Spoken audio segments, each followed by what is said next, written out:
उस पूरे मामले की निष्पक्ष जांच होनी चाहिए।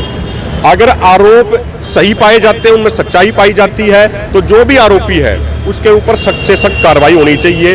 और अगर आरोपों में कोई दम नहीं मिलता, आरोपों में अगर कोई सच्चाई नहीं मिलती और बेवजह आरोप लगाए जा रहे हैं, तो फिर कोई निर्दोष फंसना नहीं चाहिए।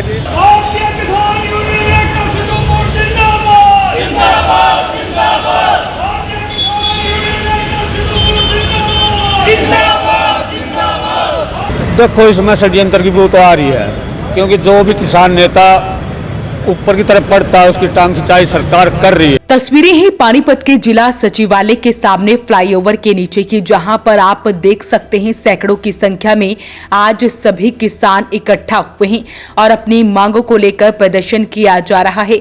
दरअसल प्रदेशव्यापी आज ये प्रदर्शन किया गया है, जिसमें पानीपत ही नहीं बल्कि अलग अलग जिलों से किसान यहां पर पहुंचे हैं और सभी ने मिलकर यहां पर मार्च किया और साथ ही डीसी को मुख्यमंत्री के नाम एक ज्ञापन भी सौंपा गया। तस्वीरें आप देख सकते हैं, सभी के हाथों में भारतीय यूनियन किसान एकता का झंडा है और सभी ने एक सुर में क्या कुछ अपनी मांगों को मीडिया के सामने बताया है, वो आपको सुनाते हैं। आज पूरे प्रदेश भर के किसानों की कई महत्वपूर्ण मांगे हैं, कई ज्वलंत मुद्दे हैं। उन सारे मुद्दों को लेकर आज यहाँ पे एक महापंचायत का आयोजन किया जा रहा है। पूरे प्रदेश भर से किसान यहाँ पे पहुँच रहे हैं और जिसमें कई महत्वपूर्ण चीज़ें हैं। एक तो हरियाणा में लाखों एकड़ जमीन जल भराव की वजह से खराब हो चुकी है। वहाँ जो खरीफ की फसल थी वो तो हुई ही नहीं और रबी की फसल की वहाँ पर बुआई नहीं हो पाई है। तो एक तो जल भराव की समस्या का परमानेंट समाधान किया जावे।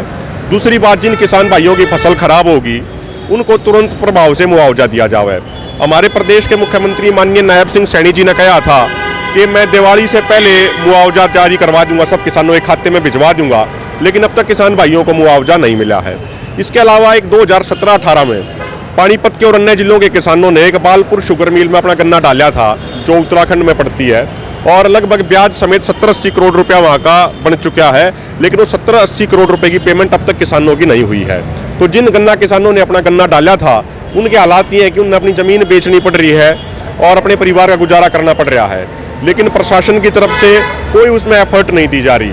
यहाँ भी बीजेपी की सरकार है, उत्तराखंड में भी बीजेपी की सरकार है, तो इन सरकारों को आपस में विचार चर्चा करना चाहिए और गन्ना किसानों की पेमेंट दिलवाई जानी चाहिए। प्रदेश में चल रहा है आपको? हाँ, आज ये प्रदेश व्यापी कार्यक्रम है। अभी हमारे बहुत सारे साथी हैं, जिला सोनीपत के साथी आ रहे हैं, कैथल के साथी आ रहे हैं, जींद के साथी आ रहे हैं, पानीपत के साथी आ रहे हैं, हमारे पानीपत के साथी काफ़ी आ चुके हैं, उसके अलावा और जगहों से सारे साथी आ रहे हैं। तो इन तमाम मांगों को लेकर आज कार्यक्रम। और एक और महत्वपूर्ण मुद्दा है, वो ये है कि भाई हरियाणा सरकार ने और केंद्र सरकार ने किसानों के दबाव में कह लो या किसानों के आंदोलन की वजह से कह लो, जो ये हाई टेंशन लाइन जाती हैं इनके मुआवजे को लेकर एक अच्छा कानून बनाया है। लेकिन जो जिले लेवल के अधिकारी हैं और जो कंपनी वाले हैं वो आपस में साठगांठ कर लेते हैं और विधानसभा में पारित हुआ कानून भी लागू नहीं कर रहे जमीन पर, और किसानों को मुआवजा नहीं दिया जा रहा। जैसे अगर पानीपत की आप बात करें, पानीपत में अपने यहाँ कड़खा में भाऊपुर में एक हाई टेंशन लाइन अभी गुजरी है, उसका काम अभी चल रहा है। कानून बन चुका है किसानों को मुआवजा देने का, लेकिन उस कानून के तहत किसानों को मुआवजा नहीं दिया जा रहा। ये कंपनी वाले और जिले सत्र के अधिकारी आपस में साठगांठ कर लेते हैं और उस पैसे को हजम कर जाते हैं। तो एक सबसे बड़ा मुद्दा ये है कि भाई जो कानून, एक कानून किसानों के हित में बना है, उस कानून को मजबूती से लागू किया जाए और किसानों को केंद्र सरकार एवं राज्य सरकार द्वारा बनाए गए कानून के तहत मुआवजा दिया जाए। तो तस्वीरें हैं पानीपत के जिला सचिवालय की, जहां पर प्रदेश भर से अलग अलग जिलों से किसान यहां पर पहुंचे हैं। प्रदेश व्यापी आज यहां पर प्रदर्शन किया गया, डीसी को मुख्यमंत्री के नाम ज्ञापन सौंपा गया। इस दौरान जहां एक तरफ नारेबाजी होती रही, वहीं दूसरी तरफ सवाल किया गया कि किसान नेता रवि आजाद पर पोक्सो एक्ट के तहत जो मामला दर्ज किया गया है उस पर उनकी क्या राय है, तो एक बार वो भी सुनते हैं। एक साथी है रवि आजाद, उन पर पोक्सो की धारा लगी, उनके बारे में क्या मानते हैं? देखिए, मैं एक बात कहना चाह रहा हूँ, उस पूरे मामले की, वो हमारे संज्ञान में आया, उस पूरे मामले की निष्पक्ष जांच होनी चाहिए। अगर आरोप सही पाए जाते हैं, उनमें सच्चाई पाई जाती है, तो जो भी आरोपी है उसके ऊपर सख्त से सख्त कार्रवाई होनी चाहिए। और अगर आरोपों में कोई दम नहीं मिलता, आरोपों में अगर कोई सच्चाई नहीं मिलती और बेवजह आरोप लगाए जा रहे हैं, तो फिर कोई निर्दोष फंसना नहीं चाहिए। अगर ऐसे हालात में किसी निर्दोष को फंसाया जाएगा तो फिर ये बात समाज बर्दाश्त नहीं करेगा। तो हमारा स्पष्ट कहना है, बिल्कुल पारदर्शी ढंग से, निष्पक्ष ढंग से जांच हो। अगर आरोप सही पाए जाते हैं तो सख्त से सख्त कार्रवाई हो, और आरोपों में अगर कोई सच्चाई नहीं मिलती तो फिर किसी निर्दोष को परेशान नहीं किया जाना चाहिए। किसको सौंपेंगे? ज्ञापन आज डीसी साहब को देंगे, मुख्यमंत्री जी के नाम का ज्ञापन, और डीसी साहब को देंगे। यहाँ से अभी हम मार्च करते हुए चलेंगे और मार्च करके वहाँ जाएंगे जिला सचिवालय में, उसके बाद वहाँ पे ज्ञापन देंगे। लगभग कितने किसान इकट्ठे यहाँ पे? हजारों की संख्या में किसान अभी यहाँ पहुँच भी चुके हैं और बाकी किसान अभी पहुँच रहे हैं। देखो इसमें षड्यंत्र की बू तो आ रही है, क्योंकि जो भी किसान नेता ऊपर की तरफ पड़ता है उसकी टांग खिंचाई सरकार कर रही है, इसमें दो राय।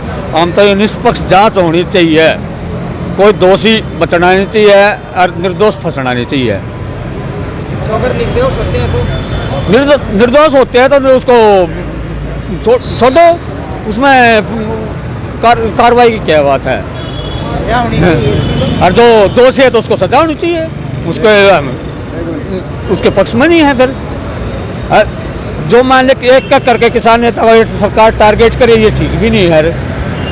कुछ दिन पहले भी उस पर कुछ एलिगेशन लगे थे, अब फिर दोबारा यूँ जो हमें तो लगता है यूँ जो 350 करोड़ का लोहारू के अंदर जेपी दलाल से वो चल रहा है किसानों को भूमि उसका बीमे वाला क्लेम की, तो शायद उसी के तहत भी हो सकता है। इसके जिस किसान नेता पर आरोप लग रहे,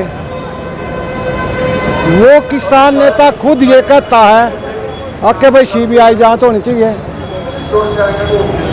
और भी जांच होनी चाहिए, तो फिर सरकार ने क्या दिक्कत है? सरकार ने करवानी चाहिए जांच। देखो अधिक ये तो न्याय तो मिलना चाहिए, ऐसा नहीं है कि भाई किसी के साथ अन्याय हो। अन्याय अच्छा नहीं होता। लगे हैं अभी ऊपर सिद्ध नहीं हुए हैं ये। हाँ, अभी तो सिद्ध नहीं हो रहे, चलो कैसा भी है, लेकिन जिसके ऊपर आरोप लगे ना, उस किसान नेता ने तो ये भी कह दिया कि सीबीआई जांच होनी चाहिए, बड़ी से बड़ी जांच होनी चाहिए। तो जांच से किसी को कोई दिक्कत तो नहीं? तो जांच होगी, वो तो दूध का दूध और पानी का पानी हो जाएगा, ऐसा कुछ नहीं है।